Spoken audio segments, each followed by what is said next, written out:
Bayangkan seorang ikon. Di tahun 2025, nama ini bukan sekedar pemain sepak bola. Dia adalah fenomena kultural. Dia adalah pemain dengan bayaran tertinggi yang dirumorkan mencapai 10 miliar rupiah per tahun. Angka yang memecahkan rekor di sepak bola Indonesia. Jersey bernomor punggung 33 miliknya terjual ribuan unit hingga ke Brasil, menjadi simbol status baru bagi jutaan bobotoh. Dia adalah statement signing, bukti ambisi sebuah liga untuk mendatangkan pemain kelas dunia yang masih berada di puncak performanya, bukan sekedar mencari dana pensiun. Nilai pasarnya menembus puluhan miliar rupiah, menjadikannya aset paling berharga di skuad Persib Bandung. Dunia memujanya, kamera mengejarnya, tapi ada yang aneh. Di era di mana pemain berlomba memakai sepatu neon berwarna pink atau hijau stabilo demi kontrak sponsor, pria ini justru membencinya. Dia menyebut warna-warni itu gangguan. Dia hanya memakai sepatu hitam polos. Basic good style, katanya. Seperti sepatu untuk bekerja. Ini adalah paradoks terbesar. Seorang superstar modern yang menolak menjadi modern. Mereka memanggilnya The Professor. Tapi sebelum julukan itu menggema di Asia, sebelum gaji miliaran rupiah itu cair, perjalanan ini dimulai dari sebuah anomali di Belanda. Lahir di Amsterdam pada 9 Februari 1995, takdir seharusnya mudah ditebak. Masuk ke Akademi Ajax yang legendaris di kota kelahirannya. Tapi Tom Hai memilih jalan lain. Pada tahun 2006, ia meninggalkan kenyamanan kota asalnya untuk bergabung dengan Akademi AZ Alkmaar, sebuah inkubator yang saat itu dikenal menekankan pada pengembangan otak, bukan hanya kaki. Disinilah masa kecilnya dihabiskan dalam disiplin yang ketat, bukan berjuang melawan kemiskinan materi, melainkan berjuang melawan standar kesempurnaan. Kurikulum AZ menuntutnya memiliki spatial awareness tingkat dewa. Ia dididik untuk memindai lapangan, melihat ruang yang tidak dilihat orang lain, dan berpikir lebih cepat dari bola itu sendiri. Dan hasilnya, sebuah fakta yang sering dilupakan dunia. Tom Hai adalah pemilik DNA juara yang asli. Dia adalah bagian dari generasi emas Belanda yang menjuarai Piala Eropa U17 2 kali berturut-turut, 2011 dan 2012. Sebuah prestasi langka yang membuktikan mentalitasnya. Dia bukan seseorang yang mendadak jago di usia tua. Dia adalah monster yang ditempa sejak belia, yang kini membawa level elit itu ke hadapan kita. Setelah menaklukkan level junior, Tom Hai menghadapi musuh terbesar bagi setiap talenta muda, kenyamanan. Di Belanda dia dipuja, tapi pada tahun 2018 ia melakukan perjudian besar. Ia meninggalkan segalanya untuk pergi ke Italia, bergabung dengan US Lecce di Serie B. Ini bukan Italia yang romantis, ini adalah Serie B, Liga para Gladiator. Di sini, filosofi total football Belanda yang indah tidak berlaku. Italia memuja pertahanan gerendel dan hasil akhir. Konflik batin mulai dimulai. Sebagai seniman lapangan tengah, Hai dipaksa menjadi kuli bangunan. Statistiknya menderita, hanya 15 penampilan tanpa gol. Publik mungkin melihat ini sebagai kegagalan, tapi di balik layar, Italia menjadi guru yang kejam baginya. Disinilah ia belajar seni bertahan. Ia dipaksa mengerti cara menutup ruang atau covering space dan disiplin posisi. Italia menghancurkan ego playmaker cantik dalam dirinya dan membentuknya menjadi petarung. Namun, pulang ke rumah tidak selalu manis. Kembali ke Belanda pada 2019 bersama Ade Hanak, Hai menabrak tembok. Turbulensi, itulah kata yang tepat. Ia hanya bermain 9 kali. Bayangkan ini, seorang mantan juara Eropa U17, kapten masa depan, kini hanya menjadi penghangat bangku cadangan di klub papan tengah. Inilah momen transaksi murah dalam karirnya. Valuasinya jatuh, tidak ada klub elit yang mengetuk pintu. Demi menyelamatkan karirnya yang terancam karam, ia harus menelan pilih pahit, turun kasta. Pada Januari 2020, ia bergabung dengan NAC Breda di Eerste Divisi atau Divisi 2. Bagi banyak pemain, turun divisi adalah awal dari akhir. Itu adalah tanda keputusasaan. Tapi bagi Hai itu adalah langkah mundur untuk melompat lebih jauh. Di kawah Candra di muka divisi 2, Hai menemukan ritmenya. Ia mendominasi total dengan 69 penampilan dan 8 gol. Ia membuktikan bahwa levelnya terlalu tinggi untuk liga ini. Dunia kembali menoleh, dan disinilah sosok malaikat penolong itu muncul dalam bentuk pelatih CS Heerenveen, Kees van Wonderen. Januari 2022, Heerenveen membawanya kembali ke panggung utama. Tapi kali ini berbeda, pelatih Van Wonderen tidak memberinya instruksi, ia memberinya kunci. Van Wonderen percaya penuh pada visi Hai. Ia menjadikan Hai pusat dari segalanya. Hampir setiap serangan Heerenveen harus dimulai dari kakinya. Kepercayaan inilah yang melahirkan identitas barunya. Bukan lagi sekedar gelandang berbakat, dia telah berevolusi menjadi The Professor. Nilai pasarnya melonjak hingga 3 euro atau 52 miliar rupiah. Ia telah melewati badai, tapi takdir sedang menyiapkan kejutan lain yang tak pernah ia duga. Sebuah panggilan dari tanah leluhurnya yang berjarak ribuan kilometer jauh. Inilah fase di mana bakat bertemu dengan kedewasaan. Di SC Heerenveen, Tom Haaien harus melakukan transformasi paling menyakitkan bagi seorang atlet, menerima keterbatasan fisik untuk memaksimalkan kecerdasan otak. Dia bukan pemain yang akan berlari 30 km per jam melewati lawan. Jika dia mencoba menjadi pelari, dia akan gagal. Kritik sering muncul bagi pemain yang tidak terlihat eksplosif di lapangan. Namun, Haaien membungkamnya dengan mengubah gaya mainnya secara total. Dia beradaptasi menjadi deep laying playmaker.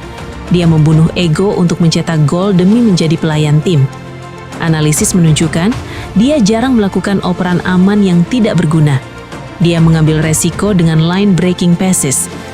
Meski tidak memiliki kecepatan lari, dia memiliki kecepatan berpikir. Julukan The Professor lahir di sini, bukan sebagai pujian kosong, melainkan pengakuan atas otoritasnya. Nilai pasarnya meroket ke angka 3 juta euro, 52 miliar rupiah. Dia berada di puncak dunia. Namun, sepak bola adalah bisnis yang kejam. Garis antara puncak karir dan jurang kegagalan ternyata setipis kertas. Musim 2024-2025 seharusnya menjadi tahun emas. Namun, Haaien justru mendarat di Almere City, sebuah keputusan yang membingungkan banyak pihak. Apa yang terjadi selanjutnya adalah sebuah tragedi kolektif. Almere City hancur lebur. Mereka finish di peringkat 18 dan terdegradasi. Bagi pemain berusia 30 tahun, degradasi bisa menjadi vonis mati bagi karir.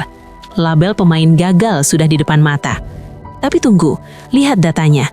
Di tengah kapal yang karam, Tom Haaien justru melakukan hal yang tidak masuk akal.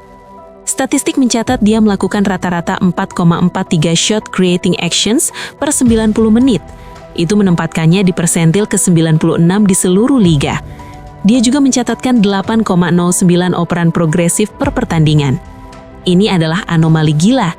Salah satu kreator peluang terbaik di Belanda justru bermain untuk tim terburuk di liga. Dia sendirian mencoba menimba air dari kapal yang bocor. Saat Almere resmi turun kasta, masa depan Haaien menjadi abu-abu. Kontrak habis, usia memasuki kepala 3. Peluang-peluang besar sempat melintas, rumor mengaitkannya dengan Oxford United di Inggris hingga raksasa Kroasia Dinamo Zagreb. Kesempatan untuk tetap di Eropa ada di depan mata. Namun, negosiasi-negosiasi itu menguap begitu saja menjadi sekedar tinta di koran.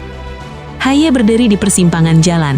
Apakah dia akan terus menjadi petarung di Liga Eropa yang mulai melupakannya? Atau apakah dia akan menjawab panggilan darah yang selama ini tertidur di nadinya? Satu telepon dari Asia Tenggara akan mengubah takdirnya selamanya. Ada mitos sinis yang sering beredar tentang naturalisasi, bahwa mereka hanyalah tentara bayaran yang mencari paspor demi popularitas instan. Tapi, untuk Tom Haaien, narasi itu runtuh seketika jika kita melihat akta kelahirannya. Ini bukan rekrutmen acak, ini adalah kepulangan. Koneksinya tertanam jauh dalam sejarah. Kakeknya lahir di Solo pada tahun 1925 dan neneknya dari Kawangkoan, Minahasa. Kombinasi darah Jawa dan Minahasa ini memberikannya legitimasi kultural yang tak terbantahkan. Proses ini bukan kebetulan satu malam. Dimulai akhir 2023 dan rampung Maret 2024, ini adalah operasi senyap untuk membawa pulang DNA juara tepat pada waktunya. Inilah master plan yang sebenarnya. Publik sering mengira Indonesia hanya mendapatkan sisa-sisa pemain Eropa yang sudah habis. Salah besar. Data membuktikan timnas Indonesia dan kemudian Persib Bandung mendapatkan Tom Haye justru saat ia berada di puncak evolusinya. Ingat statistik di Almere City, dia adalah kreator peluang terbaik di Belanda saat ia terbang ke Jakarta. Dia tidak datang untuk pensiun, dia datang untuk memimpin. Debutnya melawan Vietnam langsung mengubah wajah timnas. Ketenangannya menular, seolah ia adalah guru yang sedang mengajarkan murid-muridnya di lapangan. Namun, ujian sesungguhnya terhadap status bintangnya terjadi pada 27 Agustus 2025. Setelah Almere terdegradasi, Persib Bandung melakukan langkah gila. Mereka tidak sekedar merekrut pemain, mereka membuat pernyataan, statement signing. Angka di balik kesepakatan ini membuat pusing. Rumor yang beredar menyebut gaji Haye mencapai 9 hingga 10 miliar rupiah per tahun, menjadikan pemain dengan bayaran tertinggi di sejarah liga. Nilai pasarnya melampaui seluruh pemain asing lainnya di skuad. Beban di pundaknya kini seberat angka di kontraknya. Dia bukan lagi sekedar pemain, tapi investasi raksasa yang tidak boleh gagal. Dan seperti naskah drama yang bagus, awal perjalanannya di tanah air tidak mulus. Ada benturan budaya, secara harfiah. Saat mencetak gol debut indahnya melawan Filipina di GBK, Haye mencoba melakukan knee slide ala Eropa. Tapi realitas infrastruktur Indonesia berkata lain. Rumput yang keras membuatnya terjungkal, meninggalkan luka lecet di lututnya. Insiden ini viral dan menjadi simbol ironis, seorang pemain kelas dunia yang terhambat oleh fasilitas yang belum siap menyambut levelnya. Di Bandung pun keraguan sempat muncul. Dengan harga semahal itu, kritikus dan supporter menuntut sihir instan. Bisakah sang profesor bertahan di liga yang keras, jauh dari karpet mulus stadion Belanda? Apakah investasi miliaran rupiah itu sepadan? Jawabannya ada di lapangan. Keraguan publik seketika bungkam saat Haye mencetak gol debutnya melawan Madura United. Sebuah tendangan roket khas yang tak terjangkau kiper, memvalidasi ekspektasi tinggi bobotoh. Manajemen Persib, meski tak membuka angka dapur, mengisyaratkan bahwa ini adalah value for money yang sukses besar. Hingga Desember 2025, angka-angka yang ia catatkan menakjubkan. Di Liga 1, rating rata-ratanya mencapai 7.9. Namun yang lebih gila adalah performanya di panggung Asia. Dalam ajang AFC Champions League 2, ratingnya melonjak ke angka 8.6. Ia menjadi metronom yang mengatur detak jantung tim.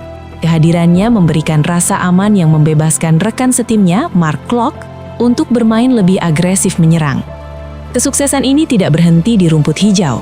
Kedatangan Haye memicu ledakan komersial yang belum pernah terjadi sebelumnya.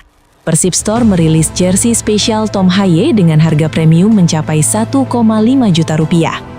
Di tengah ekonomi yang sulit, logika mengatakan barang semahal itu tidak akan laku. Tapi, efek Haye mematahkan logika itu. Ribuan unit terjual habis. Pesanan bahkan datang dari negara sepak bola seperti Brazil. Mengenakan nomor punggung 33 kini menjadi simbol status baru bagi bobotoh. Itu bukan sekedar kain.